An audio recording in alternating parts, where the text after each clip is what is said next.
অতএব অনুরোধ করে বলি, ও মা, অনুরোধ করে বলি, আলেমের মা হয়ে কবরে যাও, অন্তত সন্তানটারে কোরআনওয়ালা বানাও, সন্তান যেন কবরের কিনারায় গিয়া কোরআন পড়তে পারে।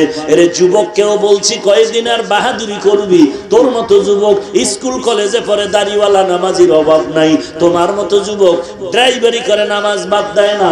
তোমার মতো যুবক ময়দানে কাজ করে, কৃষি কাজ করে, নামাজ ছাড়ে না। তোমার মতো যুবক চাকরি করে, নামাজ ছাড়ে না। তোমার মতো যুবক শ্রমিকের কাজ করে, নামাজ বাদ দেয় না। তোমার মতো যুবক আজকে চাকরি করে, নামাজ ছাড়ে না। যদি কেউ বাধা দেয়, বলে চাকরি করুন না, তারপরও নামাজ পড়ুন, নাই? ও যুবক, তুই কেন পারবি না? যুবক একদল রাস্তায় হাঁটে, আল্লাহর মোহাব্বতের গান গায়, আবার কোরআন পড়ে, রাতের বেলা সামান্য সময় ঘুমায়, আবার তাহাজ্জুদ নামাজে দাঁড়ায়। আর তুই নামাজ তো পড়লি না, সারা রাত তুই মোবাইলের পেছনে সময় নষ্ট করলি, জীবনটারে ধ্বংস করে দিলি। যুবক, এক সময় আফসোস তো করবি, পরে না, মরার আগেই করবি। এমন একটা টাইমে করবি যেই টাইমে করে আর কোনো লাভ নাই। হঠাৎ করে দেখবে আজরাইল হাজির হয়ে গেছে। তোর মনে বহু আশা ছিল, কিচ্ছুই পূরণ হচ্ছে না।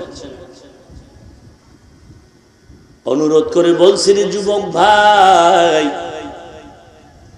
আমি পীর ধরার মাকসাদ, আমি জান্নাত চাই, জাহান্নাম থেকে বাঁচতে চাই। আমি তাবলীগে যাওয়ার মাকসাদ, উদ্দেশ্য, আমি জান্নাত চাই, জাহান্নাম থেকে বাঁচতে চাই।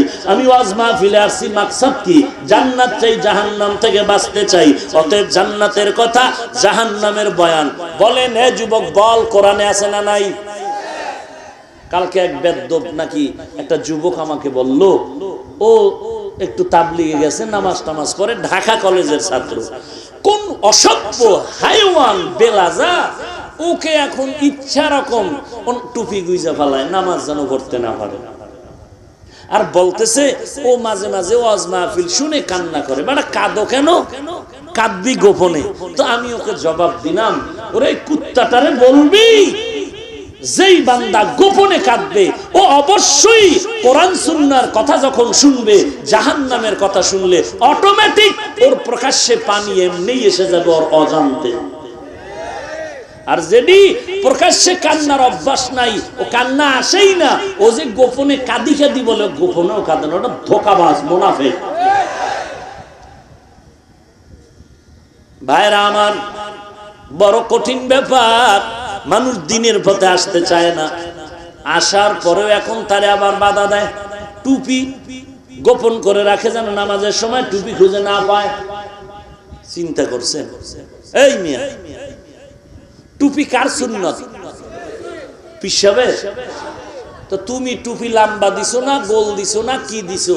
আমি কোনোদিন তোমার টুপির দিকে তাকাইয়া বাঁকা নজরেও দেখি নাই, গালিও দেই নাই। বরং চেষ্টা করি দেখা হলে সালামটা আগে দেই। আমার মাথার টুপি নিয়ে তোমার অ্যালার্জি কেন? তাহাজ্জুদের বরকত। হিংসুক! আমি তো তোমার পোশাক নিয়ে কোনোদিন হিংসা করিনি, তুমি আমার পোশাক নিয়ে তোমার এত অ্যালার্জি কেন? গজবে ডাকতেছে এই জন্য, কপাল পুড়ে যাচ্ছে এই জন্য, আর কাম নাই তোমার। তুমি পাক্কা মুসল্লি হয়ে গেছো, এই অহংকার। তোমার ছেলেটা যে নামাজ পড়ে না, হিসাব দিবে কে? তোমার মেয়েটা যে পর্দা করে না, হিসাব দিবে কে? তোমার স্ত্রী যে আল্লাহর কোরআন পড়তে পারে নাই, শিখাও নাই, হিসাব দিবে কে? খোদার কসম করে বলছি, যত বড় পাগড়িওয়ালা, যত বড় দামি মানুষ হও না কেন, ছেলে মেয়ে স্ত্রীর কোনো ভেজাল যদি হাসরের দিন হয়, তুমি বাপ, তুমি স্বামী জবাব না দিয়ে জান্নাত পাওয়া যাবে না। খোদার কসম করে বলছি। তুমি আমারে বাস দেওয়ার ফিকির আছো, তোমার ভিতরে বাস কয়টা ঢুকছে খবর লইছো?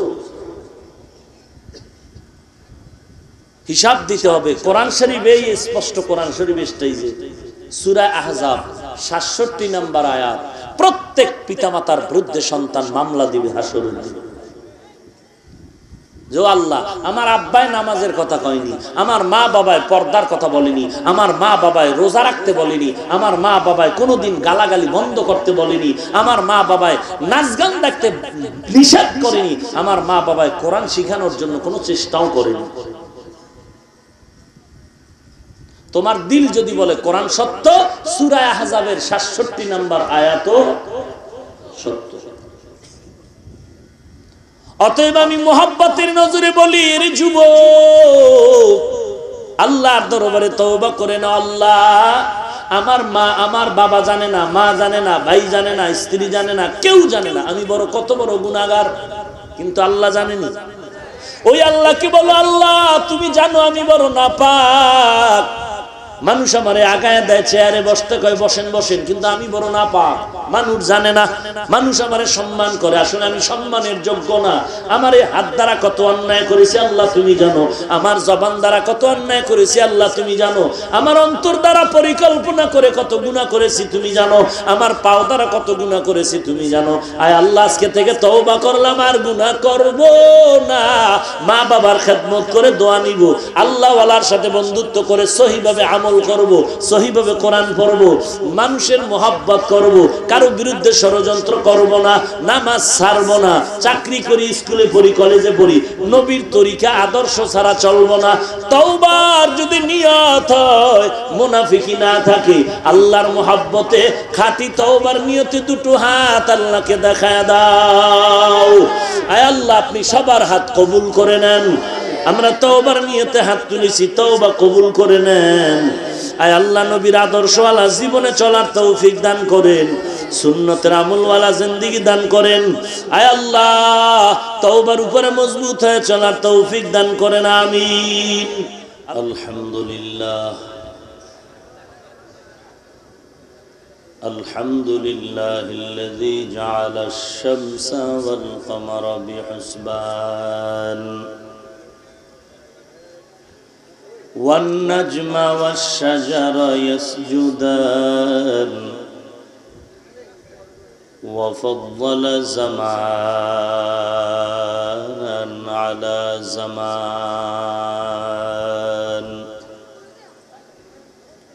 كما فضل مكانا على مكان وإنسانا على إنسان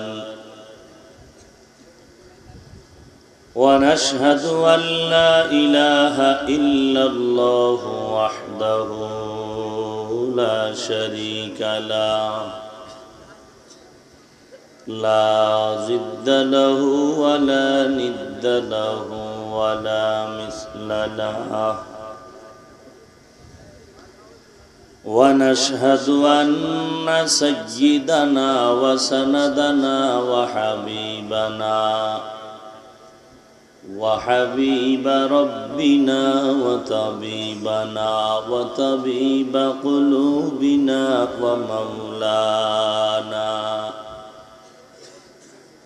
ومولانا محمدا عبده ورسوله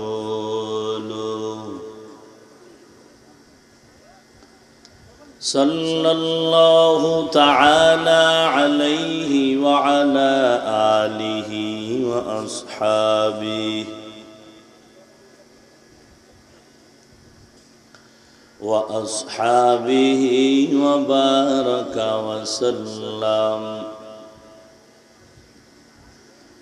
وبارك وسلم تسليما كثيرا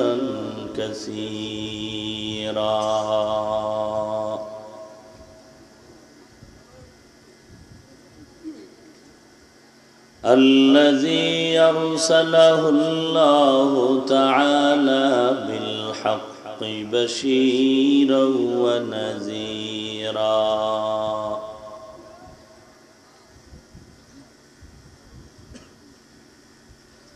وداعيا إلى الله بإذنه وسراجا منيرا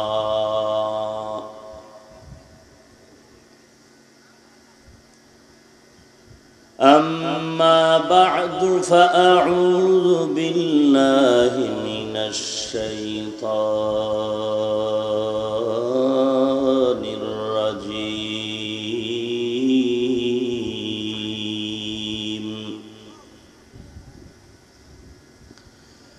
بسم الله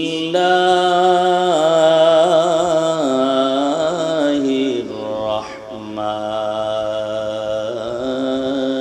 الرحيم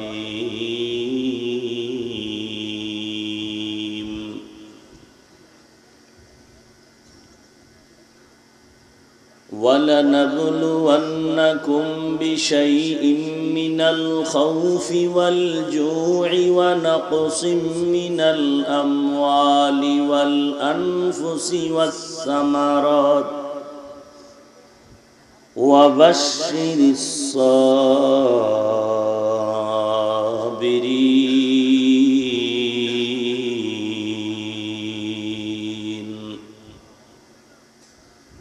وقال النبي صلى الله عليه وآله وسلم من يرد الله به خيرا يصب منه أو كما قال النبي عليه الصلاة والسلام. صدق الله مولانا العظيم وصدق رسوله النبي الكريم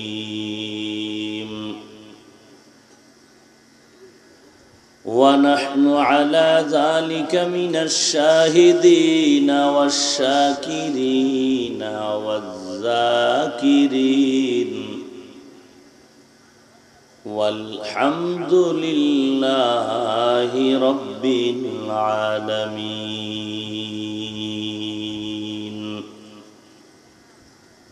اللهم صل على روح محمد في الأرواح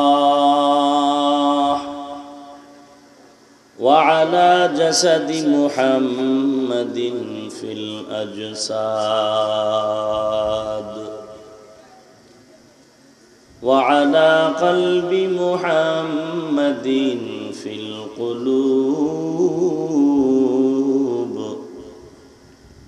وعلى قبر محمد في القبور.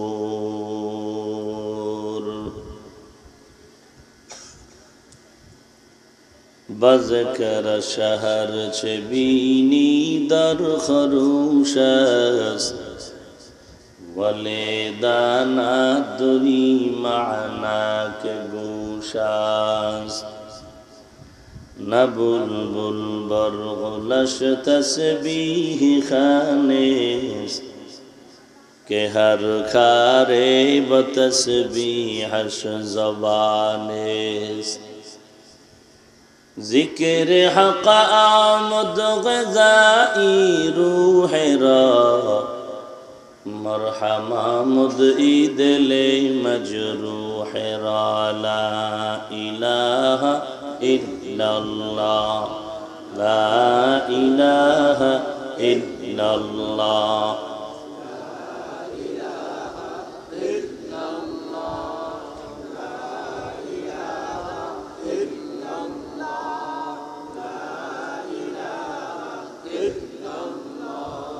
لا إله إلا الله لا إله إلا الله لا إله إلا الله لا إله إلا الله لا إله إلا الله لا إله إلا الله لا إله إلا الله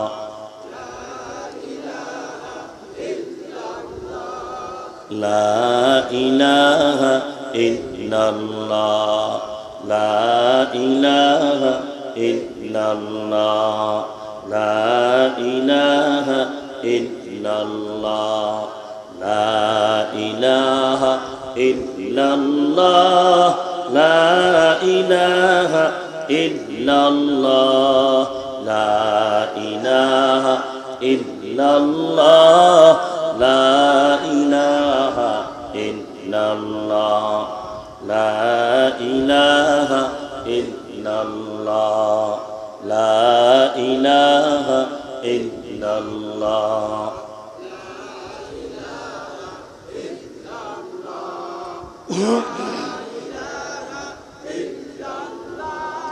লা ইলাহা ইল্লাল্লাহ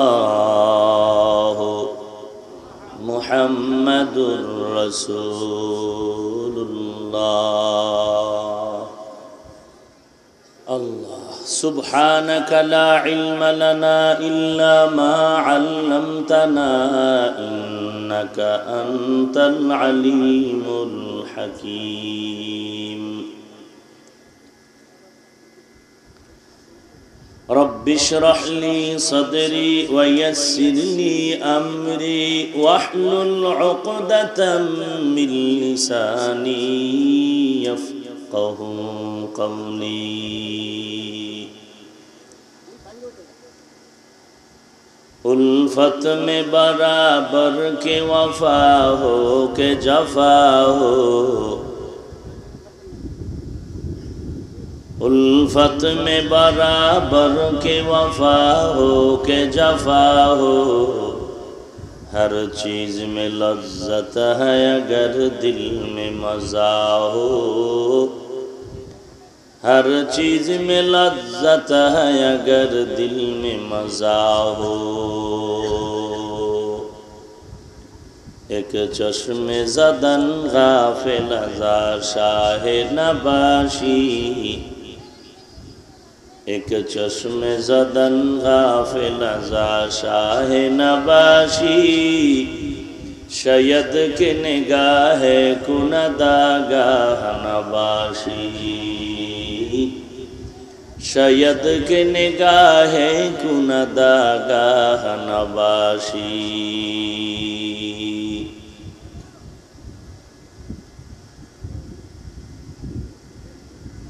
বাড়াই উত্তরপাড়া ইসলামী যুব সংগঠনের উদ্যোগে আয়োজিত ইসলামী মহাসম্মেলন আজ 19 সেপ্টেম্বর 2018 মহতি এ মাহফিলে উপস্থিত মোহতারাম সম্মানিত সভাপতি প্রধান অতিথি বিশেষ অতিথিবৃন্দ মুআজ্জাজ মুকাররম জাতির মাথার মুকুট ওরাসাতুল আম্বিয়া হযরত উলামায়ে কেরাম দূর দূরান্ত থেকে আগত আল্লাহ পাকের আশিকিন জাকিরিন শাকিরিন মুহিব্বিন মুরব্বিয়ানে আযম কলিজার টুকরা আমার সমবয়সী যুবক বন্ধুগণ স্নেহের ছোট ভাই পর্দার আড়ালে অবস্থানরত শ্রদ্ধেয় সম্মানিত মা ও বোনেরা দয়াময় আল্লাহ রব্বুল আলমিনের দরবারে লাখ কোটি শুকর ও সুজুদ যে মহান রব্বুল আলমিনে ফিতনার জামানায় কোরআন ও সুন্নাহর ভিত্তিতে সহি তরিকায় কিছু কথা বলার জন্য শুনবার জন্য আমাদেরকে কবুল ও মঞ্জুর করেছেন নিয়ামতের শুকর আদায়ার্থে মুসলমান হিসেবে ইমানের আওয়াজকে উঁচু করে এক আওয়াজে উচ্চ কণ্ঠে সকলেই কালিমাতুশ শুকর উচ্চারণ করি আলহামদুলিল্লাহ কমাই দেন একটু কমাই দেন লক্ষ কোটি দরুদ ও সালাম সাইয়্যিদুল মুরসালিন রাহমাতুল লিল আলামিন শফিউল মুযনিবিন খাতামুন নবিয়্যিন সাইয়্যিদুস সাকালাইন ইমামুল মুরসালিন শফিয়ে আযম রাসূল আকরাম রহমতে আলম নবিয়্যুল আরব ওয়াল আজম হাবিবে কিবরিয়া अशरफुल अंबिया सय्यदुल अंबिया शफीअ महशर साक़ी कौसर आक़ाए नामदार मदीना का ताजदार आफ़ताब नबूवत फ़ख्र मौजूदात सय्यदुल मखलूक़ात हज़रत मुहम्मदुर रसूलुल्लाह सल्लल्लाहु अलैहि व आलिहि वसल्लमेर पर সর্বোপরি শুকর যাদের অক্লান্ত পরিশ্রমের মাধ্যমে আজ এই সুন্দর আয়োজন সময় পরামর্শ অর্থ দিয়ে দোয়া করে উপস্থিত হয়ে এলাকার যুবক বৃদ্ধ ব্যবসায়ী শ্রমিক চাকরিজীবী ব্যবসায়ী বিভিন্ন শ্রেণী পেশার মানুষ, ওলামায়ে কেরাম, আইম্মায়ে মাসাজিদ, জনপ্রতিনিধি এবং প্রশাসন, যারাই যতটুকু সহযোগিতা করেছেন আল্লাহ প্রত্যেককেই কোরআনের বরকতে, রসুলের মুহাব্বতের ওসিলায় দুনিয়ায় শান্তি ও পরকালে মুক্তির ব্যবস্থা করে দিন। কিছু কথা বলার নিয়তে কালামে পাকের এক আয়াতে কারিমা আমি আপনাদের সামনে পড়েছি।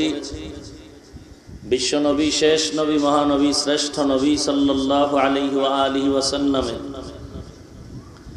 অসংখ্য অগণিত আমিও বাণী পবিত্র হাদিস শরীফের মধ্য থেকে এক হাদিস পড়েছি।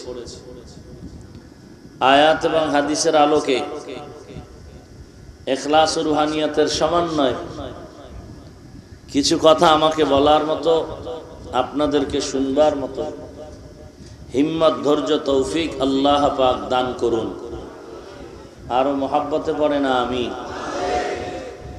ওয়ালা নাবলুওয়ান্নাকুম বিশাইইম মিনাল খাউফি ওয়াল জুই ওয়া নাকসিম মিনাল আমওয়াল ওয়াল আনফুসি ওয়াস সামারাত। আল্লাহ পাক বলেন, অবশ্যই অবশ্যই যারা মুমিন এদেরকে আমি পরীক্ষা করবই করব। মিনাল খাউফ, ভয়ের মাধ্যমে, ওয়াল জু, ক্ষুধার মাধ্যমে, ওয়া নাকসিম মিনাল আমওয়াল, সম্পদের ঘাটতির মাধ্যমে, ওয়াল আনফুস, জীবন বিসর্জনের মাধ্যমে, ওয়াস সামারাত, ফল কি ফসলের মাধ্যমে, অবাশশিরিস সাবিরিন, সুসংবাদ তাদের জন্য যারা সাবের, ধৈর্য ধারণকারীদের অন্তর্ভুক্ত। রাসূলুল্লাহ সাল্লাল্লাহু আলাইহি ওয়া আলিহি ওয়াসাল্লাম ইরশাদ করেন, মান ইউরিদিল্লাহু বিহি খায়রান ইউসিব মিন, আল্লাহ পাক যার মঙ্গল চান, খায়রিয়াত চান, ভালো চান, তাকে মুসিবতের দ্বারা ধৈর্যের পরীক্ষা করেন। এ হলো আয়াত হাদিসের সংক্ষেপ তরজমা। এবার কিছু অনুবাদ। ওয়াজ মাহফিল একটি অপারেশন থিয়েটার। এখানে বসলে মানুষের দিলের অপারেশন হয় কুদরতি ভাবে।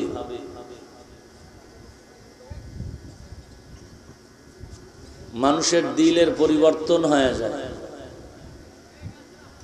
কারণ পরিবেশগত ব্যাপার তো। বাস গাড়িতে লেখা আছে ধূমপান নিষেধ, আছে না নেই? থাকার পরও সবাই ধূমপান করে তো। হেল্পার ড্রাইভার টাকা না থাকলেও ধার করে করে, কেউ বাধা দিলে তার উপরে আরো ক্ষিপ্ত হয়। বলুন তো, কোন মসজিদে কি লেখা আছে ধূমপান নিষেধ? দেখেছেন বাংলাদেশে কেউ মসজিদের ভেতরে ধূমপান করেছে? বাসের ভেতরে লেখা আছে এরপরও করে, বাধা দিলে ধমকায়। মসজিদে লেখা নাই এরপরও কেউ করে না, বরং টুপিবিহীন ব্যক্তি টুপি তালাশ করে, বেঅজু ব্যক্তি অজু করার জন্য পানি তালাশ করে। ওখানে কোনো ধমক দেওয়ার কেউ নাইও যে টুপি কই। বাসে লেখার পরেও করে, আর ওখানে লেখা নাই তারপরও করে না কেন? একমাত্র কারণ হলো এটা পরিবেশের গুণ। বাসের পরিবেশ আর মসজিদের পরিবেশ এক নয়। এজন্য কোরআন সুন্নাহর মজলিসের পরিবেশ, উলামায়ে কেরামদের মজলিস আর আওয়ামের মজলিস এক নয়। দুনিয়ার মজলিস আর আখিরাতমুখী মজলিসগুলো এক নয়। এর উদ্দেশ্যটাই পূর্ণ ভিন্ন, সম্পূর্ণ আলাদা। যে কারণে শুরু থেকেই পরিবর্তনের চিন্তা নিয়ে এখানে হাজির হয় মানুষ। মানুষ ছিল এক সময় ক্লিন, অপরাধ মুক্ত জিন্দেগি, মাসুম। এই মাসুম মানুষগুলো পৃথিবীতে আল্লাহ পাঠিয়েছেন। আমরা কেউ জোর করে আসি নাই। আপনারা কেউ জোর করে আসছেন? কে পাঠিয়েছেন? আল্লাহ পাকের নাম জবানে উচ্চারণ করতে আপনাদের এলাকায় কোনো বাধা আছে? বলুন, মোহাব্বতে কে পাঠিয়েছেন? সে আল্লাহ তাআলা কতজন? আওয়াজ করে বলতে হবে, কতজন? আল্লাহ পরিবেশকে আমাদের কোরআনের বরকতে, দ্বীনের নিসবতে, রসুলের মোহাব্বতে অনুকূলে করে দিন। যুবকরা ডিস্টার্ব করতেছো কিন্তু।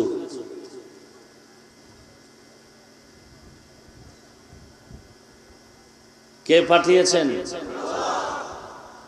এখনো সবার জবানে আল্লাহ নামটা আসেনি। আমাদের বানানেওয়ালা কে? সে আল্লাহ কতজন? কোন সন্দেহ?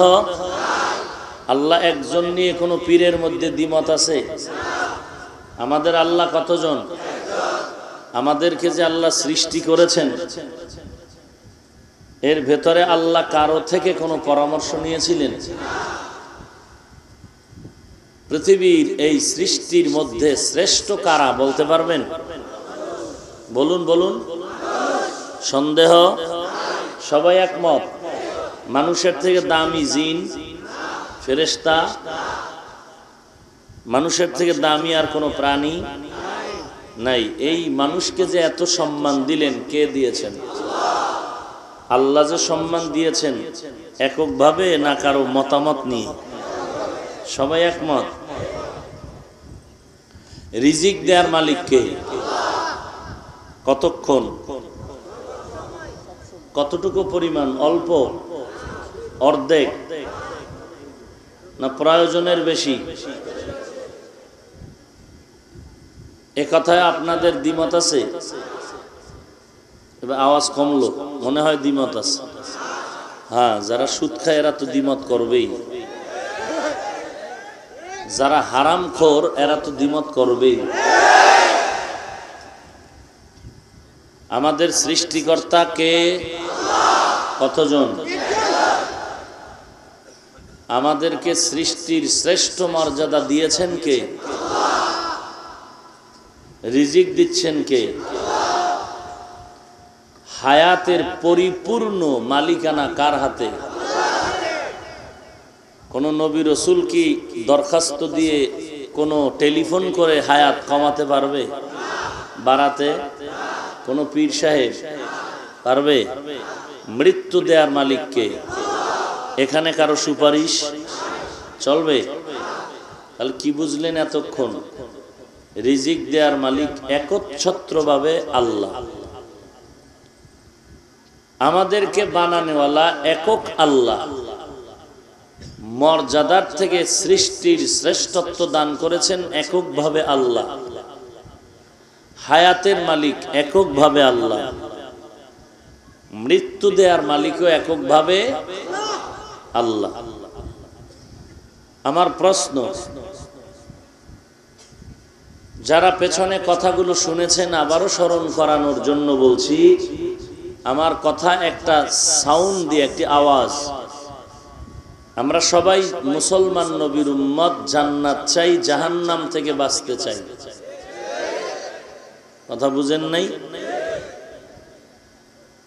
টার্গেট কিন্তু একটাই, জান্নাত চাই, জাহান্নাম থেকে বাঁচতে চাই। আল্লাহকে পেয়ে জান্নাত চাই, জাহান্নাম থেকে বাঁচতে যদি হয়, তাবলিগে গিয়েও যদি এটা সম্ভব তো যাব। কোন খাঁটি আল্লাহওয়ালার কাছে গেলে যদি সমাধান হয় তো যাব। আর যদি দেখি না ওখানে গেলে সমাধান হবে না তো যাব না। কারণ আমার টার্গেট ওখানে পূর্ণ না হলে ওখানে যে লাভ নাই। আমার টার্গেট আমি জান্নাত চাই, আমার টার্গেট আমি জাহান্নাম থেকে বাঁচতে চাই।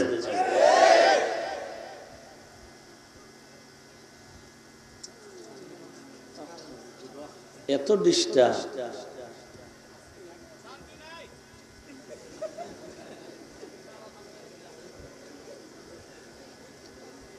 আবার যেতে পারে না? পারে। অতএব জেনারেটরের দায়িত্বে যিনি, আপনি ওখানেই বসে থাকুন, ডিস্টার্ব যেন না হয়।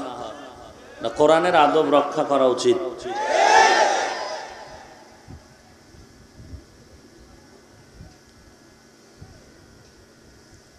তো এক আল্লাহ আমাদের বানালেন, এক আল্লাহ রিজিক দিচ্ছেন, এক আল্লাহ হায়াত দিতেছেন, এক আল্লাহ চলার তৌফিক দিতেছেন, এক আল্লাহ সম্মানিত করেছেন।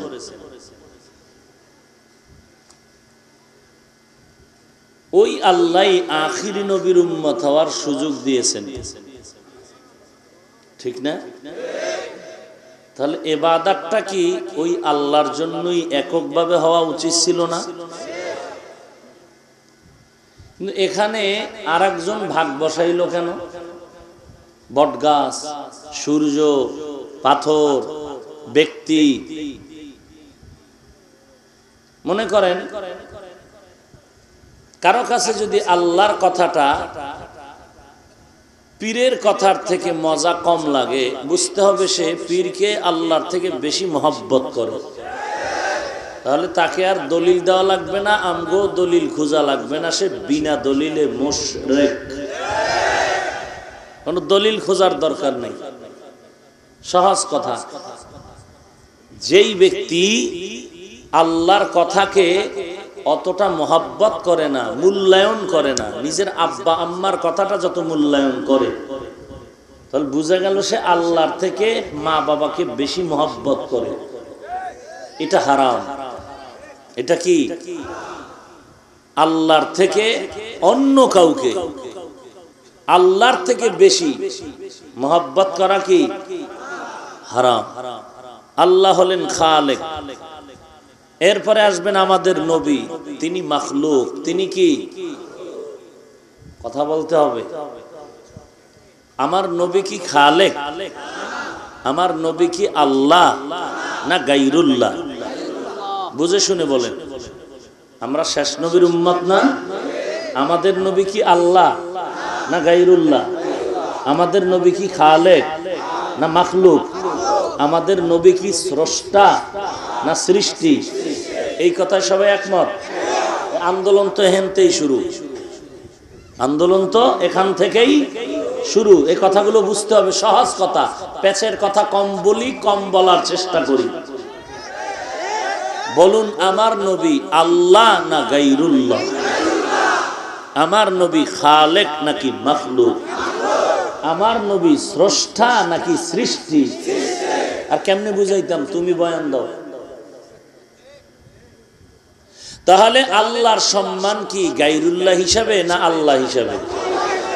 আল্লাহর মর্যাদা কি মাখলুক হিসাবে না খালেক হিসাবে? কথা বুঝায় না। আল্লাহ পাকের মর্যাদা কি স্রষ্টা হিসাবে না সৃষ্টি হিসাবে? এবার আসেন আমার নবী।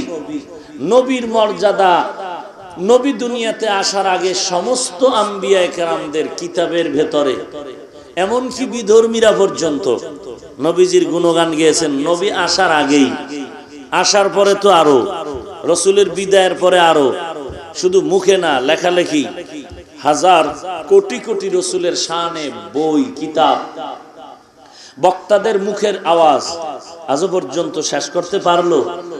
কথা বলেন। এক কথায় কি বললাম? আমার আল্লাহর মতো খালেক, স্রষ্টা এবং কি বলছি আল্লাহ আর কেউ নাই। ঠিক তেমনি ভাবে আমার নবীর মতো, আমার নবীর মতো, নবীর এত দাম, নবীর মতো আর পৃথিবীতে কেউ, এই কথা দ্বিমত। নবীর মতো কেউ আছে?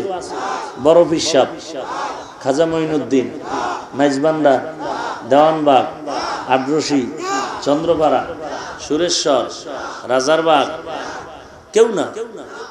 চরমনাই, উজানি, বাহাদুরপুর, ফুরফুরা, জৈনপুর, কেউ না। আমার নবীর মতো কেউ আছে? ধারণা করলে এটা তাজা বেঈমান। ও যে বেঈমান, এই জন্য কোনো দলিল খোঁজা লাগবে না। সবাই একমত হলেন তো? কিভাবে হইলেন? আল্লাহর মতো কেউ নাই। কি হিসাবে? মাখলুক হিসাবে না খালেক হিসাবে? গায়রুল্লাহ হিসাবে না আল্লাহ হিসাবে? সৃষ্টি হিসাবে না স্রষ্টা হিসাবে? এবার দ্বিতীয় স্টেপে নেমে গেলাম। আমার নবীর মতো কেউ, বলেন বলেন, নবীর মতো কেউ আছে? কেউ আছে? আর নবীর মতো কেউ নাই কি হিসাবে? আল্লাহ হিসাবে না গায়রুল্লাহ হিসাবে? স্রষ্টা হিসাবে না সৃষ্টি হিসাবে? খালেক হিসাবে না মাখলুক হিসাবে? এই কথাটা বুঝতে কি কিতাব লাগবে? এই কথা বুঝতে কোনো কিতাব লাগে না, মাঝে মাঝে ভিডা লাগে। কি লাগে? ভিডা লাগে। গাদ্দার, ধর্মের শিক্ষা নাই, এটি বুঝতে কিতাব লাগে না, গাদ্দারি করলে ভিডা লাগে। কি বুঝলেন? নবী আর আল্লাহ সমান? আল্লাহ, আল্লাহ হলেন খালেক, আল্লাহ তো আল্লাহই। নবীজি নবুয়ত পাইছেন কত বছরে বলেন তো? সবাই তো জানেন। হ্যাঁ, কে দিছেন নবুয়তিটা? কোথায় বৈশা দিছেন? হেরা গুহায়। কে দিছেন নবীরে নবুয়তি? কত বছরে? 40 বছরে। তাহলে কি বুঝলেন? নবীজি নবুয়তের পাওনা আল্লাহর থেকে নিয়েছেন। কথা বুঝেন নাই? তাহলে নবীজি নবী হইলেন, এই যে নবুয়ত পেলেন 40 বছরে। নবুয়ত পাওয়া যদি নবীর একক ক্ষমতা হইতো তো নবী তো 30 বছরই হইতো আমি নবী। যেহেতু আমার নবী মাখলুক, আল্লাহ হলেন খালেক। আল্লাহ যখন নবীকে নবুয়ত দেওয়ার ইচ্ছা করেছেন, নবী তখন নবুয়ত পেয়েছেন। বাকি রইল নবীর নবুয়তের মর্যাদা সৃষ্টির আগের থেকেই। আদম নবী মাটি পানির কাদার মধ্যে মিশ্রিত তখন থেকে।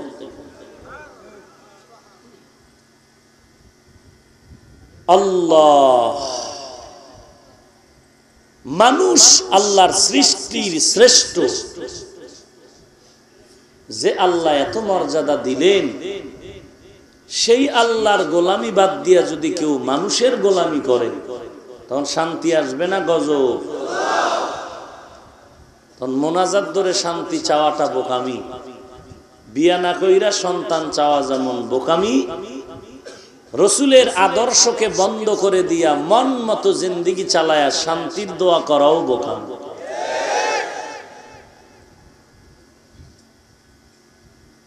এই জমিনে যত নবী গেছেন, নবীদের মতো ইমানওয়ালা পাক্কা আমগো কোনো বুজুর্গ আছিল? দেখেন তো মুসিবত নবীদের কম না বেশি? বেশি। কেন? যার ইমান যত পাকা তার পরীক্ষা তত কঠিন। তাহলে কি বুঝলেন? এই জমিনে আমরা আসছি না আল্লাহ পাঠাইছেন?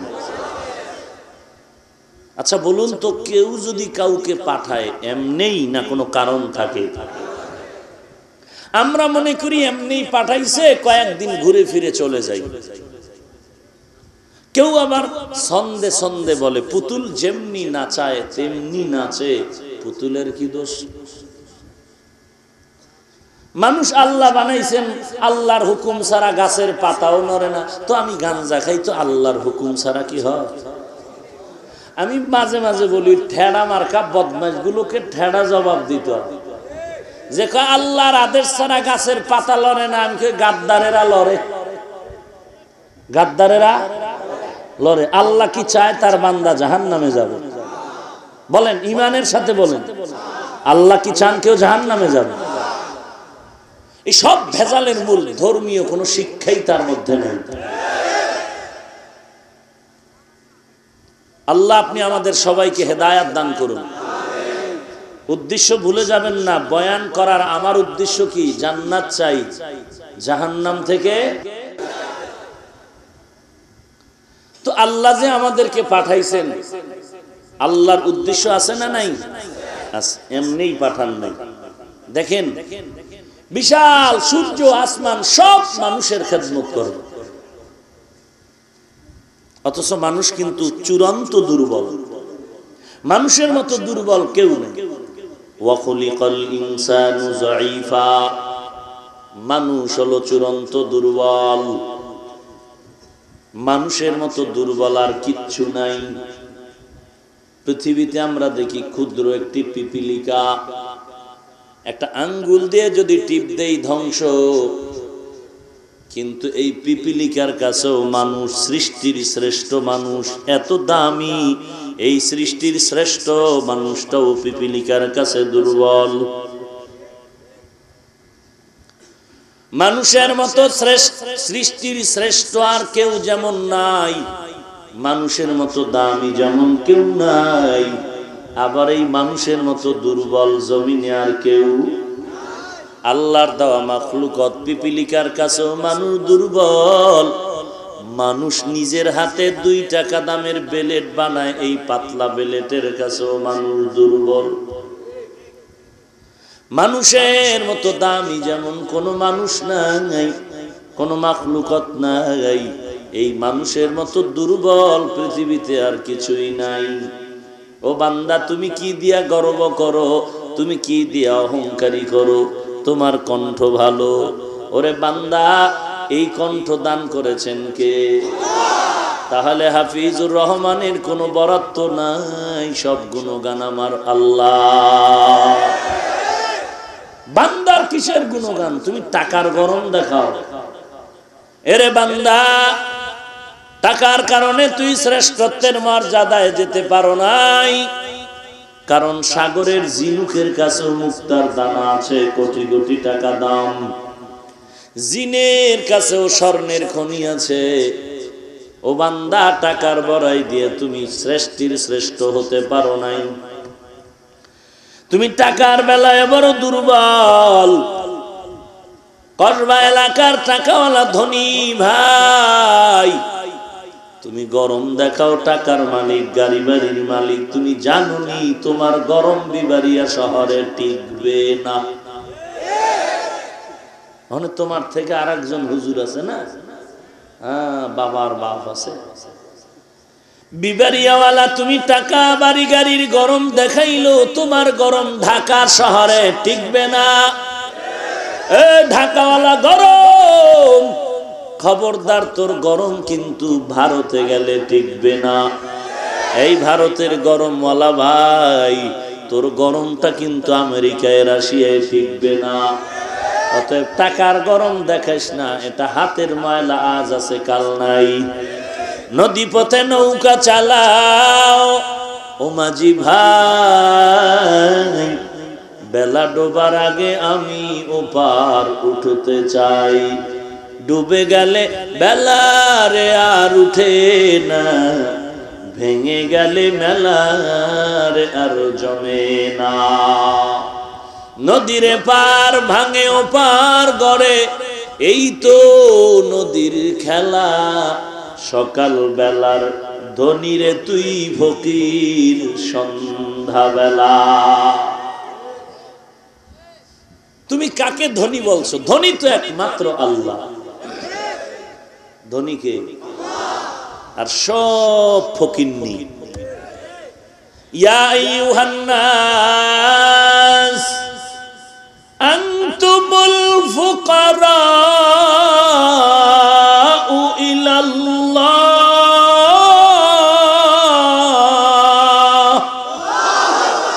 ওয়াল্লাহু হুয়াল গনিয়্যুল হামিদ।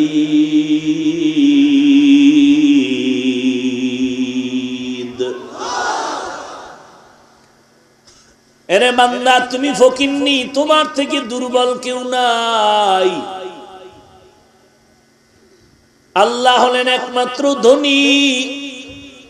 ধনী তো তাকেই বলে যার কোনো পিছুটান নাই, অভাব নাই।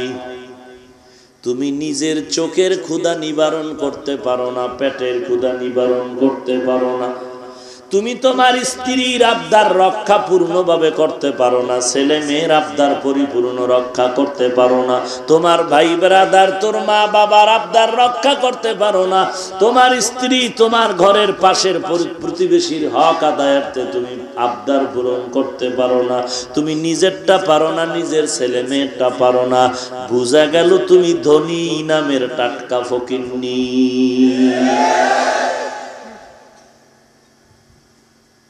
তোমার এত টাকা এত টাকা এত টাকা, এরপরও তোমার স্ত্রীর মন ভরে না, তুমি পারোনি তোমার স্ত্রীর মনের আশা পরিপূর্ণ রক্ষা করতে। এজন্য আল্লাহ বলেন দুনিয়ার সবাই তোরা ফকিরের দল, ধনী হলাম আমি আল্লাহ। 2 নাম্বার মানুষ ফকিরনি কেন কয়? তোর মনটা ফকির। অনেক আছে অনেক আছে অনেক আছে, এত আছে খাওয়ার লোক নাই, অথচ পাশের মানুষ না খাইয়া না খাইয়া ধুকে ধুকে কান্না করে, 1 টাকাও দান করে না। তোর বিল্ডিং থাকিয়াও তুই ফকিরনি, তোর টাকা থাকলেও তুই ফকিরনি, তোর মনটা ছোট। এরে নবীর উম্মতের দল, আল্লাহর মতো ধনী কেউ নাই। এই জন্য নবীজির যা প্রয়োজন হতো, আমার নবী পর্যন্ত আল্লাহর দরবারে চাইতেন। কার কাছে? আমগো নবীর থেকে দামি তো কেউ নাই। সেই নবী যদি আল্লাহর কাছে চাইতে পারে, ও নবীর আশিক তুমি আমাকে জবাব দাও, আল্লাহর কাছে না চাইয়া কেন আর একজনের কাছে ভিক্ষা করো বলো? আল্লাহকে হয়তো তোমার পছন্দ হয় না, না হয় আল্লাহ তোমার আশা পূরণ করতে পারবেন না, এই খারাপ ধারণা নিয়ে থাকলে আল্লাহর জমিন ছেড়ে পালায়া যা, তোর মতো গাদ্দারের এই জমিনে থাকার অধিকার না। পালায় যাবি কই? চতুর্দিকেই তো আল্লাহর সীমানা দেয়া। এ দুনিয়া সারিয়া কোথায় যাবি ভাগিয়া, এ দুনিয়া সারিয়া কোথায় যাবি ভাগিয়া, মরণ তোমায় লইবে ঘিরি যতই কর বাহানা,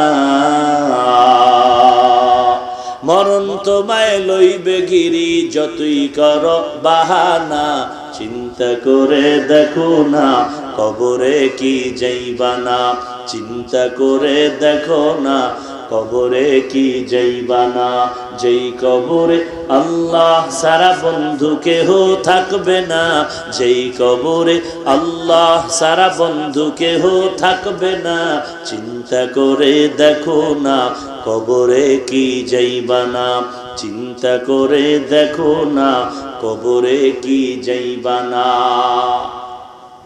কবরে যাওয়া লাগবে না? চুক্তি হইছে নিজে কয় বছর পরে যাবেন, তাহলে বাহাদুরি করে কি লাভ? ঝগড়া কইরা বান্দা 2 ভাইয়ে ঝগড়া লাগছে, কয় ভাই?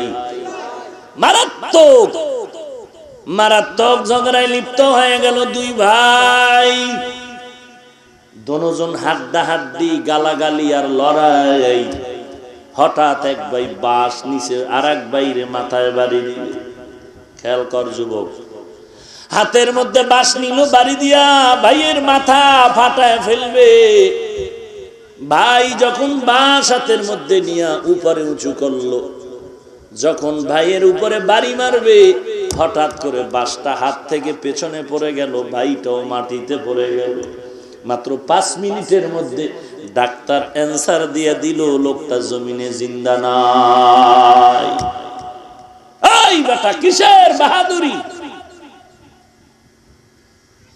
নমরুদ তো আল্লাহর তীর মারার জন্য আল্লাহরই মেরে ফেলাই।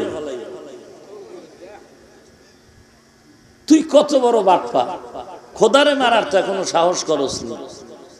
এই নমরুদ আল্লাহরে মাইরে তামা বানায় লাই বদল। সাদ্দাদ আল্লাহর জান্নাতে যাবে না, নিজে জান্নাত বানাইলো। কি হইল? ইতিহাস কে না জানে। একটা ল্যাংরা মশা দিয়ে আল্লাহ সব সাইজ করে দিলেন। টাটকা মশাও না, পাক ভাঙ্গা মশা, দুর্বল। এই মশায় জুতার বাড়ি দিয়ে দিয়ে দুনিয়ার থেকে বিদায় করে নিল। অহংকারী করবা না রে ভাই। আমরা কেউ জোর করে আসি নাই, দয়াময় আল্লাহ দয়া করে পাঠাইছেন। মাস্তানি করার জন্য আল্লাহ পাঠান নাই। আল্লাহ পাঠানোর কারণ হলো, ও বান্দা আমি পরীক্ষা দেওয়ার জন্য পাঠাইলাম। পরীক্ষা তো হবে সাবজেক্ট ওয়ারি, লেখাপড়া হইলে না পরীক্ষা।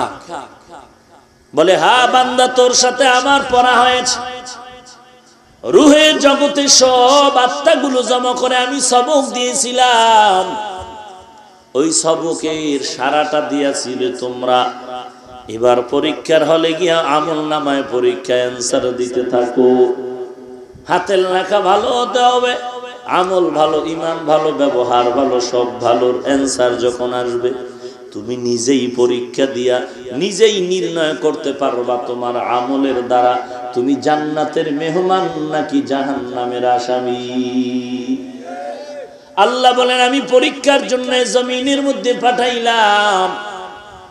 ওয়ালা নাবলুওয়ান্নাকুম বিশাইইন মিনাল খাউফি ওয়াল জু'i ওয়া নাকসিম মিনাল আমওয়ালি ওয়াল আনফুসি ওয়াস সামারাত। আমি 5টা জিনিসের মাধ্যমে প্রথমত পরীক্ষা করব। 1 নাম্বার মিনাল খাউফ, ভয়। 2 নাম্বারে ওয়াল জু, ক্ষুধা, খানা না দিয়া পরীক্ষা করব তোর ইমানটা কত তাজা। তুই অল্প খানা পাইয়া ক্ষুধার তাড়নায় না জানি আবার ডক্টর ইউনূসের আব্বা কয়া হারাম করে যাও। আমি এটা পরীক্ষার জন্য মাঝে মাঝে রিজিকের ঘরে ভাটা লাগায় দিব।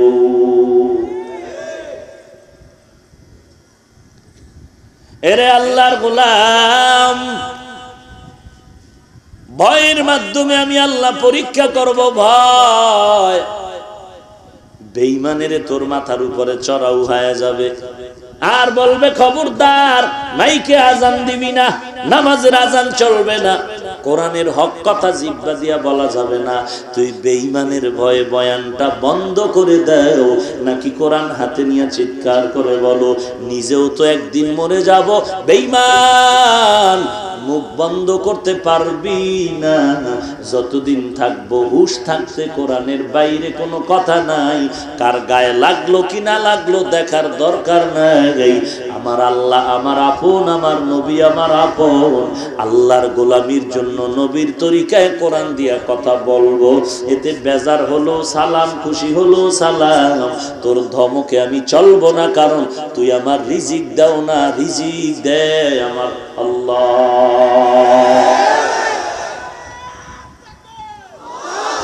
ভাইরা আমার, রিজিকের মালিক কে? সম্মানের মালিক কে? কথা কন না কেন? সন্দেহ আছে? তখন সে আল্লাহর গোলামি না করবেন, আর একজনের ভয় কেন? ওরে যেই বান্দাকে তুমি ভয় পাও ওই বান্দাও তো কাউ না কাউকে ভয় পায়, ও বেশি ভয় পায়। কথা কন না কেন? আমি নির্দ্বিধায় রাস্তায় হাঁটতে কোনো বাধা নাই, ও কিন্তু রাস্তায় নামতে বাধা পায়, অন্তরে ভয়। কারণটা কি? অন্যায় বেশি করলে ভয় বেশি হয়। এরে নবীর উম্মতের দল, এই জমিনে মানুষ মানুষকে পাহারা দিয়া জিন্দা রাখতে পারলো নাকি? কই সাদ্দামের হালাত, কই গাদ্দাফি, পাহারাদারেরা তো রক্ষা করতে পারলো না, সব বিদায় হয়ে গেল। ইতিহাসের পৃষ্ঠায় সব বড় বড়রাই বিদায় হয়ে গেল। অহংকারী করার সুযোগ নাই। অতএব বান্দা দুনিয়ার কাউকে ভয় করো না, যার ক্ষমতা স্থায়ী সে আল্লাহকেই ভয় করো। ওয়ালা নাবলুওয়ান্নাকুম বিশাইইন মিনাল খাউফি ওয়াল জু'i ওয়া নাকসিম মিনাল আমওয়াল। 1 নম্বরে ভয়, 2 নম্বরে ক্ষুধা, 3 নাম্বার জানের উপরে বিভিন্ন মুসিবত। আল্লাহ ছেলে দিয়া নিয়ে যাবেন, আল্লাহ সন্তান দিয়া নিয়ে যাবেন। এরে নবীর উম্মতের দল, এই জীবনের উপরে আল্লাহ অনেক মুসিবত দিবেন। নবীজি বলছেন, মাইয়ুরিদিল্লাহু বিহি খাইরান ইউসিব মিন, আল্লাহ যার মঙ্গল চান তাকে মুসিবত দিয়া পরীক্ষা করেন, ধৈর্যের পরীক্ষা করেন। এমন কোন নবী নাই যার উপরে মুসিবত আসে নাই, এমন কোন সাহাবা যায় নাই যার উপরে মুসিবত আসে নাই, এমন কোন ইমানদার গুজরায় নাই যার উপরে কঠিন মুসিবত আসে নাই। তুমি জান্নাত চাও আবার আরামে ঘুমাইতে চাও, হবে না। জান্নাত যদি পেতে চাও কষ্টকে স্বীকার করে নিতে হবে। ক্বালান নবিয়্যু সাল্লাল্লাহু আলাইহি ওয়া আলিহি ওয়া সাল্লাম, আদ-দুনিয়া সিজনুল মুমিন ওয়া জান্নাতুল কাফির। পয়গম্বর বলেন, দুনিয়াটা মুমিনের জন্য জেলখানা, অশান্তির জায়গা, বেঈমান বিধর্মীদের জন্য বালাখানা, শান্তির জায়গা। যত শান্তি বেঈমান পাবে দুনিয়ায়, মরণের পরে কষ্ট শুরু, শেষ হবে না। আর ইমানদার যত কষ্ট দুনিয়াতে পাবে, ইন্তেকালের পরে শান্তি শুরু হবে, আর কোনোদিন শেষ হবে না। দুনিয়ায় শান্তি, পরকালে কষ্ট বেঈমানের জন্য। দুনিয়ায় কষ্ট, পরকালে শান্তি ইমানদারের জন্য। এবার ইমানদার একটু জবানটা খুলে বলবেন, কি দুনিয়ার শান্তি চান নাকি পরকালের শান্তি চান? পরকালের শান্তি চাওয়াই যদি আপনার মূল উদ্দেশ্য হয়, তাহলে দুনিয়াতে একটু কষ্ট আপনার হবে, তবে আল্লাহর মোহব্বত যদি প্রবল থাকে, দুনিয়ার কষ্টটাও কষ্ট মনে হবে না। নামাজ পড়তে 5 ওয়াক্ত দেখবেন, 5 বার ওযু বানাইবেন, শরীরটা তাজা তাজা মনে হবে। আর যারা 5 ওয়াক্ত নামাজ পড়ে না, ফ্রেশ হয় না, ওযু ইস্তেনজাও করে না, প্রস্রাব করে পানিও লয় না, এডি ফেতনির থেকেও খারাপ। এডির পার্শ্বে দাঁড়ানো যায় না। এডি ভাল্লুক আর ভূতের থেকেও খারাপ। চেহারার মধ্যে কোনো বরকত নাই, পোশাকের মধ্যে কোনো ঘ্রাণ নাই, বডির মধ্যে কোনো সতেজতার কোনো ভাব নাই। আর যে বান্দা 5 ওয়াক্ত নামাজ পড়ে, ওর মনটা থাকে ফ্রেশ, ওর বডিটা থাকে ফ্রেশ, ওর পোশাক আদি থাকে ফ্রেশ, ঠিক না?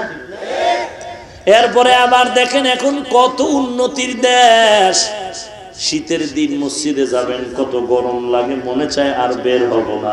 গরমের দিন মসজিদে যাবেন, এসির বাতাস, মনে হয় আর বের হইতে মনে চায় না। এরে নবীর উম্মত, সামান্য কষ্ট কষ্টই না, মনে হয় যেন আমি নামাজে গেলে আমার 2টা কাস্টমার ছুটে যাবে, ব্যবসায় ভাটা লাগবে।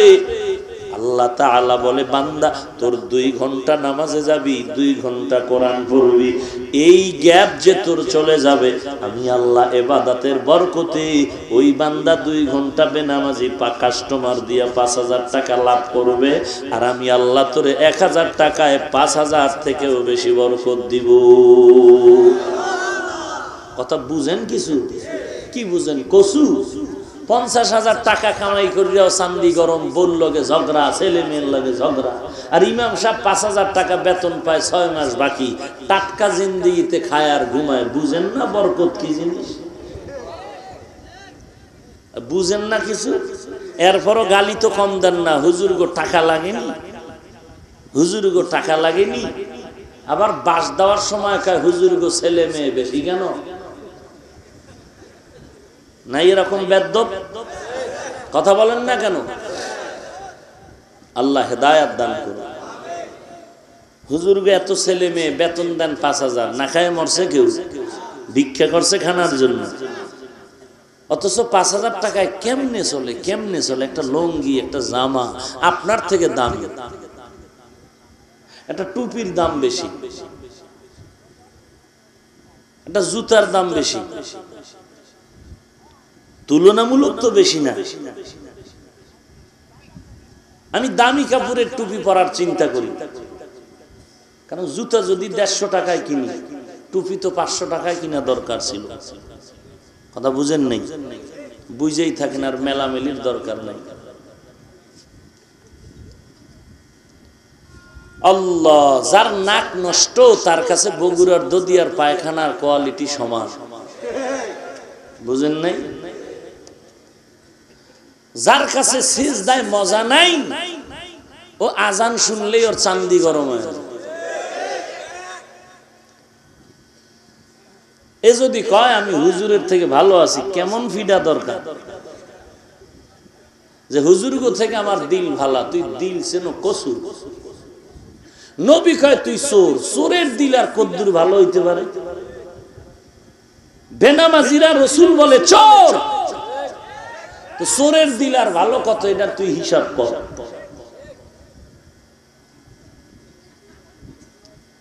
বিবারিয়ার কৃতি সন্তান সকল উলামায়ে কেরামদের সেরে তাজ আল্লামা শেখ সাজিদুর রহমান দামাত বারাকাতুহুম শুধু কি বাংলাদেশের আলেম ওলামা আর প্রশাসন, সৌদি আরবের মক্কার ইমাম, মদিনার ইমাম, যাকে পেলে বুকে আলিঙ্গন করেন, আমি তার সাক্ষী। এটা মিথ্যা যদি বলি তো মানুষের ওয়াজ করে কি হবে? আমি এই চিন্তা করে চলি, যদি আমি মিথ্যা বলি তো আমার ওয়াজ দিয়া কি হবে? আমি তো একটা টাটকা বেঈমান। আমি এতটুকু চিন্তা করে চলি রাস্তাঘাটে।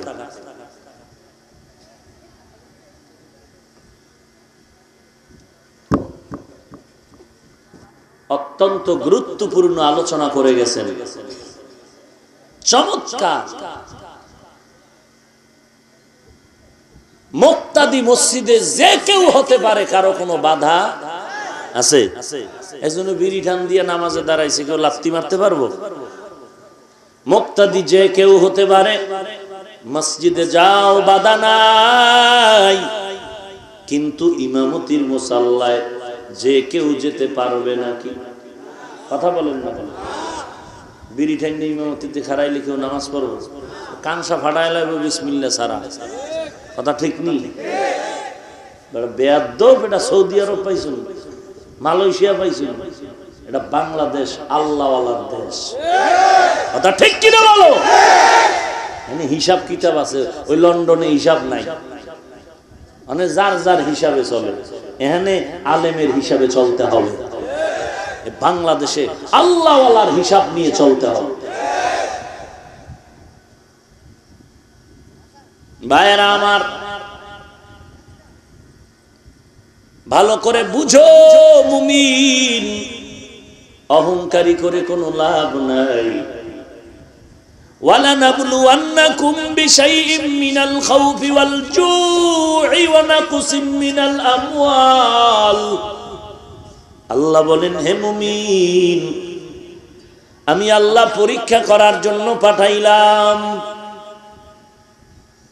ভয়ের মাধ্যমে আমি পরীক্ষা করব, ক্ষুধার মাধ্যমে আমি আল্লাহ পরীক্ষায় ফালায় দিব। অহংকারী করবি না রে মুমিন, আমি আল্লাহ ক্ষুধার মাধ্যমে পরীক্ষা করব, মাল দিয়া মাল আমি কমায় দিব। জানের উপরে মুসিবত, আবার ফল ফসল এক বছর বাড়ায় দিব, আর এক বছর কমায় তোর ইমানের পরীক্ষা করব। এই ইমানের পরীক্ষায় যদি পাস করতে চাও, একটা পুঁজি লাগবে, যেই পুঁজি না থাকলে পাস করাটা অসম্ভব। ওই পুঁজির নাম হলো ধৈর্য। আছে ধৈর্য? নাই, নাই, আমাদের মাঝে ধৈর্য নাই। নামাজে গেলে ইমাম সাহেব কেরাত লম্বা লইলি মাথা গরম। কার মাথা গরম? একমাত্র শুধু বেনামাজি হঠাৎ ঢুকছে তার মাথা গরম। পাঁচ ওয়াক্ত নামাজির তো মাথা গরম না, ইমামের কেরাত মজা লাগে, লম্বা লইলি দিল ঠান্ডা হয়ে যায়। আর যে পাঁচ ওয়াক্ত পড়ে না, জুমার দিন শেষে গেছে, আগে আগে বের হওয়ার জন্য ইমাম সাহেব 2 মিনিট বয়ান বেশি করে ফেলাইছে, হিসাব দিত।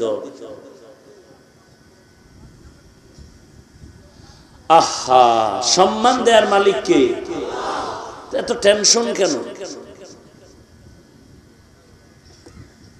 ধৈর্যের পুঁজি না থাকলে পরীক্ষায় পাস করা অসম্ভব। এই জন্যই তো আল্লাহ পাক বারবার বারবার ধৈর্যের বয়ান করেছেন। ইয়া আইয়ুহাল্লাযীনা আমানুসবিরু ওয়া সাবিরু ওয়া রাবিতু ওয়াত্তাকুল্লাহ। ও ইমানদারের দলেরা, ধৈর্য ধারণ করো, ধৈর্যের উপরে মজবুত হয়ে থাকো। ইয়া আইয়ুহাল্লাযীনা আমানুস্তাঈনু বিস-সাবরি ওয়াস-সালাহ ইন্নাল্লাহা মা'আস-সাবিরিন।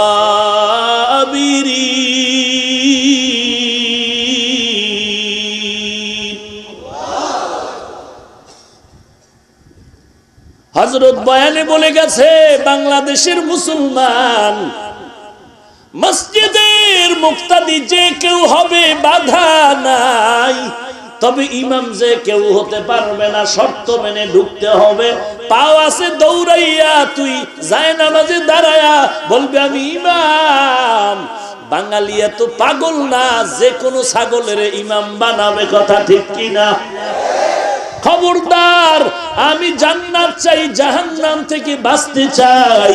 এই জান্নাত আর জাহান্নামের মূল ফাউন্ডেশন ঠিকানা হলো কোরআন আর সুন্নাত। এগুলো ধারণ করেছেন নবী, ধারণ করেছেন সাহাবা, ক্রমান্বয়ে উলামাদের হাতে আছেন। আল্লাহ এজন্যই বলেছেন, ইয়া আইয়ুহাল্লাযীনা আমানুত্তাকুল্লাহ ওয়া কুনু মা'আস সাদিকিন।